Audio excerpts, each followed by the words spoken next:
ഏറ്റവും വലിയ ഗ്യാതറിംഗ് അത് തൃശ്ശൂർ പൂരമാണ് എന്ന് നമ്മുടെ കൺമുന്നിലെങ്കിലും നമ്മൾ കാണുന്ന ഒരു കാഴ്ചയാണ്.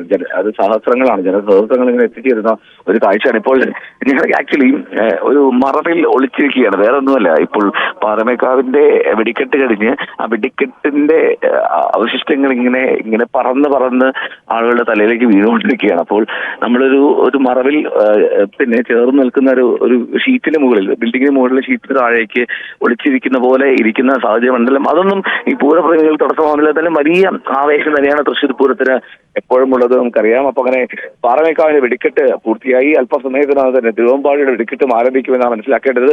പാറമേക്കാവിന്റെ വെടിക്കെട്ട് അത് ഏറ്റവും ഒടുവിലത്തെ ഘട്ടത്തിലേക്ക് എത്തിയപ്പോഴൊക്കെ അത് കാത് പൊത്തുന്ന തരത്തിലേക്ക്, അത് വർണ്ണവിസ്മയം തീർക്കാൻ ഈ പകൽ വെളിച്ചത്തിൽ കഴിഞ്ഞില്ലെങ്കിൽ പോലും കാത് പൊത്തുന്ന തരത്തിലേക്ക് അത്രമാത്രം തരത്തിച്ച് ഒരു വെടിക്കെട്ട് സമർപ്പിക്കാൻ പാറമേക്കാവിന് കഴിഞ്ഞു എന്നുള്ളതാണ് ഏറ്റവും പ്രധാനപ്പെട്ട കാര്യം. അങ്ങനെ ആ പാറമേക്കാവിന്റെ വെടിക്കെട്ടും പൂർത്തിയായി. ഇനി തിരുവമ്പാടിന്റെ വെടിക്കെട്ടിനെ കാത്തിരിക്കുന്നത് നേരത്തെ മിഥുൻ സൂചിപ്പിച്ചതുപോലെ ഈ ജനങ്ങൾ ഒത്തൊരുമയോടുകൂടി ഒരു സംഘർഷങ്ങളോ ഒരു പ്രശ്നങ്ങളോ എതിർപ്പുകളോ ഇല്ലാതെ ചേർന്ന് നിൽക്കുന്ന ഒരു ഇടമാണ് തൃശ്ശൂർ പൂരം.